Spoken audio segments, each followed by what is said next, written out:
एक delivery boy आनंद अपनी मेहनत की कमाई लेने मालिक के पास गया, लेकिन वहां उसे पैसे नहीं, अपमान मिला। उसकी गरीबी का मजाक उड़ाया गया और गार्ड बुलाकर उसे पिटवाने की कोशिश की गई।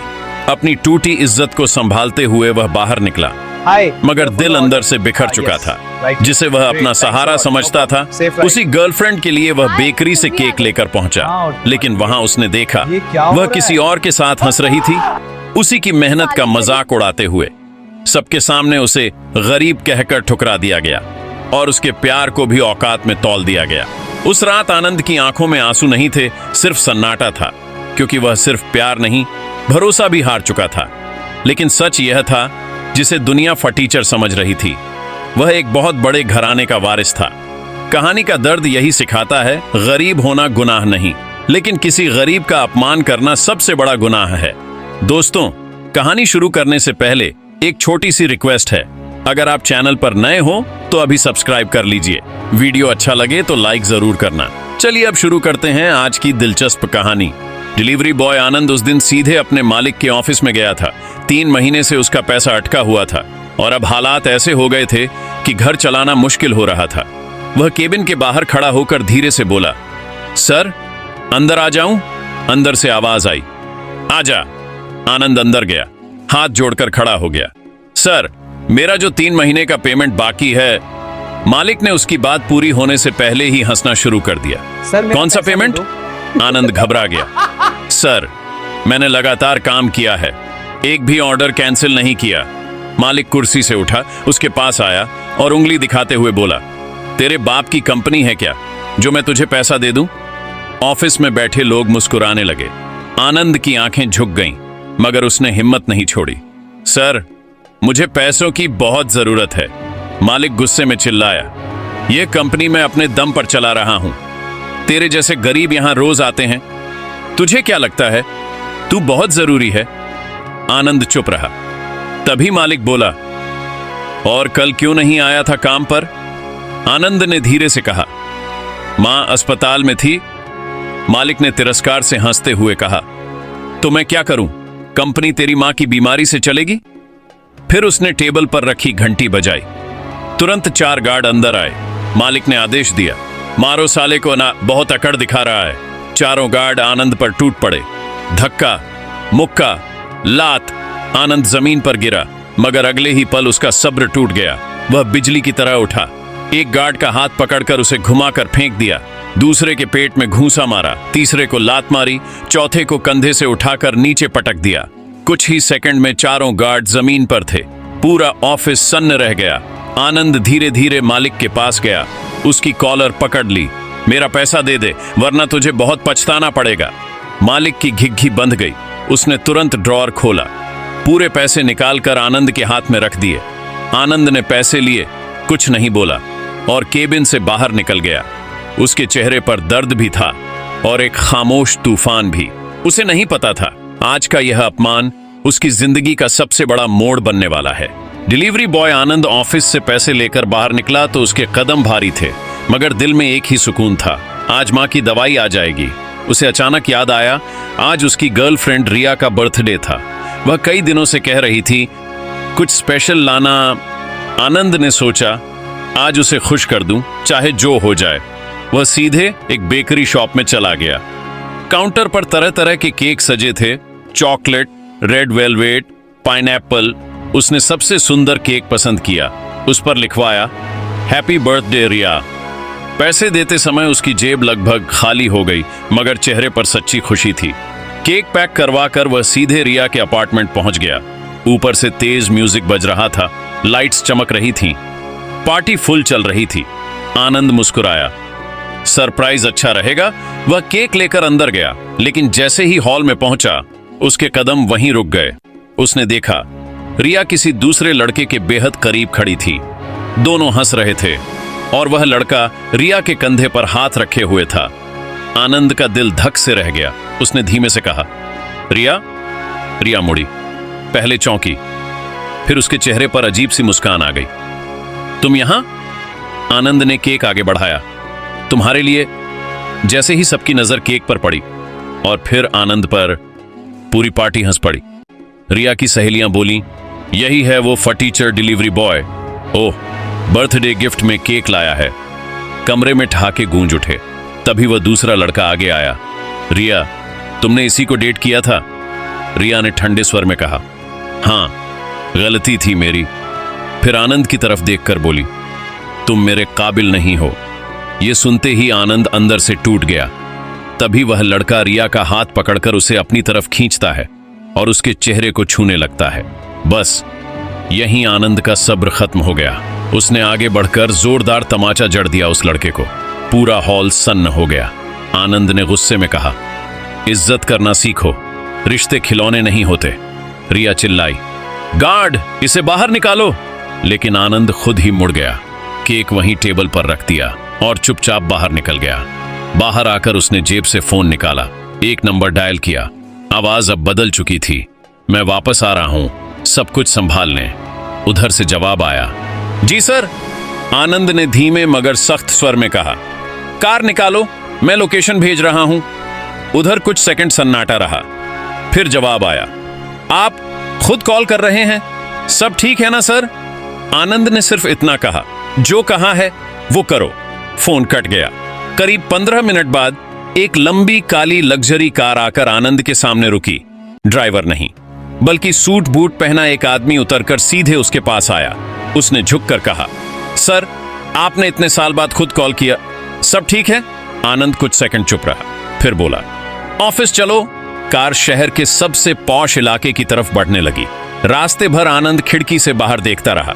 वही शहर जहां वह डिलीवरी बॉय बनकर घूमता रहा और कोई नहीं जानता था वह कौन है। कुछ देर बाद कार एक विशाल कॉर्पोरेट बिल्डिंग के सामने रुकी।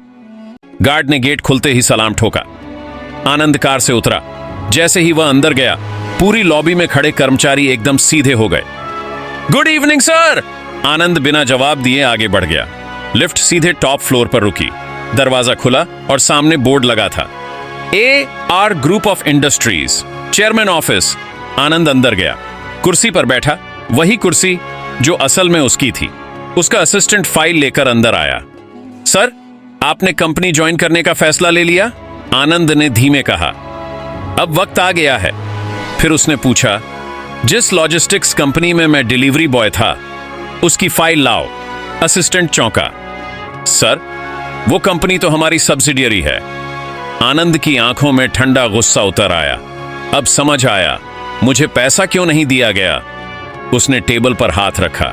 कल से उस कंपनी का पूरा ऑडिट शुरू होगा और मैनेजर विक्रांत सस्पेंड।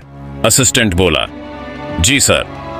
कुछ सेकंड बाद आनंद खड़ा हुआ, खिड़की से शहर को देखने लगा। धीमे से बोला, और एक पर्सनल काम भी है? जी सर। रिया? असिस्टेंट समझ गया, मामला निजी है। आनंद बोला, अब वक्त है सबको उनकी औकात दिखाने का। उस रात डिलीवरी बॉय आनंद नहीं, उद्योगपति आनंद राजवंश जाग चुका था। अगली सुबह शहर की कई बड़ी कंपनियों में हलचल थी। एक ही नाम हर जगह लिया जा रहा था, आनंद राजवंश। वही आनंद जिसे लोग कल तक डिलीवरी बॉय समझते थे। उसने सबसे पहले उस लॉजिस्टिक्स कंपनी की फाइल खुलवाई जहां वह काम करता था। ऑडिट टीम सीधे ऑफिस पहुंची। मैनेजर विक्रांत अपने केबिन में बैठा था। तभी अचानक कई सूट बूट वाले अधिकारी अंदर घुस आए। हम हेड ऑफिस से आए हैं, आज से यहां इन्वेस्टिगेशन शुरू होगा। विक्रांत हक्का बक्का रह गया। किस ऑन ऑर्डर से? तभी पीछे से आवाज आई, मेरे ऑर्डर से। विक्रांत ने मुड़कर देखा। दरवाजे पर वहीं खड़ा था डिलीवरी बॉय आनंद, लेकिन आज सूट बूट में, पीछे स्टाफ, आंखों में रौब। विक्रांत के पैरों तले जमीन खिसक गई। तुम? आनंद धीरे धीरे उसके पास आया। पहचाना? विक्रांत कांपने लगा। आनंद बोला, जिसे तूने कहा था तेरे बाप की कंपनी है क्या? वो कंपनी सच में मेरे बाप की ही निकली। पूरा ऑफिस सन्न हो गया। आनंद ने फाइल उठाई। कर्मचारियों का पैसा रोका, फर्जी एंट्री, ब्लैक कैश। फाइल बंद की। विक्रांत, तू सिर्फ सस्पेंड नहीं, आज से अरेस्ट होगा। तुरंत सिक्योरिटी ने उसे पकड़ लिया। विक्रांत रोने लगा। सर, गलती हो गई। आनंद बोला, गरीब की इज्जत उतारते वक्त याद नहीं आया, उसे ले जाया गया। लेकिन कहानी यहीं खत्म नहीं थी। शाम को आनंद उसी अपार्टमेंट के बाहर खड़ा था जहां रिया रहती थी। इस बार उसके साथ लग्जरी कारों का काफिला था। गार्ड घबरा गए।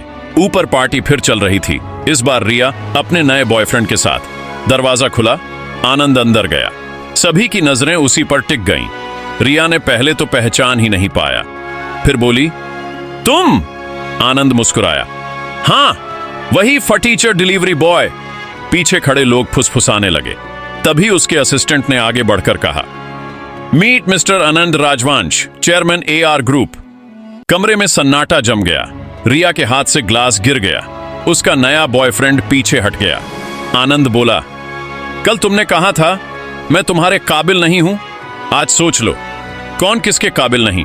रिया रोने लगी। आनंद, मुझे माफ कर दो। आनंद ने शांत स्वर में कहा, धोखा माफी से बड़ा होता है। वह मुड़ा और जाते जाते बोला, इज्जत पैसे से नहीं, नियत से मिलती है। रिया वहीं टूटकर बैठ गई। उस रात 2 लोगों की दुनिया उजड़ी, एक विक्रांत, दूसरी रिया।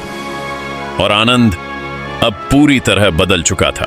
उस रात के बाद आनंद सीधा अपने पुराने घर पहुंचा, वही छोटा सा घर जहां से उसकी असली कहानी शुरू हुई थी।